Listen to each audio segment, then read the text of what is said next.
ओम शांति। परमात्मा से जुड़ने का इससे अच्छा समय पूरे कल्प में कभी भी नहीं होता। ये संगम युग है और आज हम राजयोग के पहले दिन में जानेंगे कि मैं कौन हूँ। आज पहले दिन में हम ये जानेंगे कि मैं कौन हूँ। Who am I? यदि हम आपसे पूछें कि आप कौन हैं तो आप क्या जवाब देंगे? वीडियो को पॉज कीजिए और 2 पल के लिए इसका जवाब सोचिए। शायद आप यह कहेंगे कि मेरा नाम फलाना है, मेरी उम्र इतनी है और मेरा व्यवसाय इंजीनियर, डॉक्टर, प्रोफेसर, टीचर इत्यादि है। जरा ठहरे और दोबारा सोचिए। यदि आज ही मौत आ जाए तो तब भी आपका जवाब यही होगा। जो नाम, जो उम्र और जो कारोबार आपने बताया, क्या तब भी यह सब बचेगा? नहीं ना।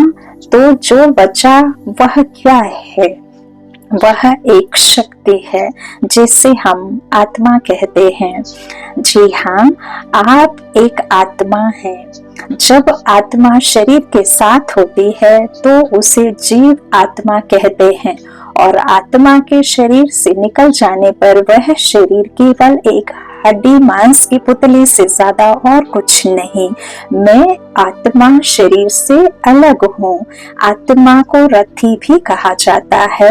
शरीर के साथ होने पर वह सारथी कहलाती है और आत्मा के शरीर से निकल जाने पर वह अर्थी कहलाती है। अर्थी अर्थात अरथी, यानी कि जिसका रथी शरीर से अलग हो गया हो। आत्मा का स्वरूप कैसा है? आत्मा ज्योतिर्बिंदु है, बिल्कुल एक सितारे के समान, जिसे हम पॉइंट ऑफ लाइट भी कहते हैं। क्या आप जानते हैं कि आत्मा शरीर के किस हिस्से में रहती है? अब चलिए आपको यह भी बताते हैं कि आत्मा प्रकृति के बीच रहती है। यह मस्तक उसका सिंहासन है। इसीलिए तो कोई भी शुभ कार्य होता है तो तिलक भी मस्तक पर ही लगाया जाता है। यह रिवाज भी आत्मा का ही यादगार है।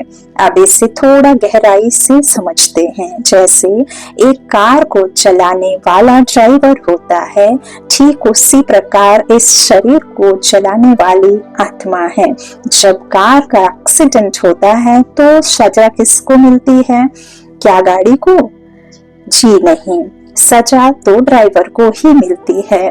ठीक वैसे ही जब इस शरीर से कोई भी विकर्म अर्थात पाप होता है तो सजा भी आत्मा को ही मिलती है, क्योंकि शरीर का कंट्रोल तो आत्मा के पास है ना। तो यह शरीर जैसे कि एक रथ है जिसका सारथी आत्मा है। अब समझते हैं आत्मा की 3 दिव्य शक्तियां कौन सी हैं। वह है मन, बुद्धि और संस्कार। जब कोई भी संकल्प अर्थात विचार आता है तो सबसे पहले वह मन में आता है, फिर बुद्धि से होकर गुजरता है। बुद्धि उसे परखती है कि यह संकल्प सही है या गलत। इसके बाद सही या गलत जो भी कर्म हम बार बार करते हैं वह हमारा संस्कार बन जाता है। तो है ना कितना आसान। यूं तो शायद आपको यह पहले से भी मालूम होगा कि आप एक आत्मा हैं, पर शिव बाबा ने बताया, बच्चे अब हर पल अपने को आत्मा समझने का अभ्यास करो, सिर्फ कहो नहीं करो। तो आज का ये लेसन बस इतना ही। तो अब समय है आपके होमवर्क का।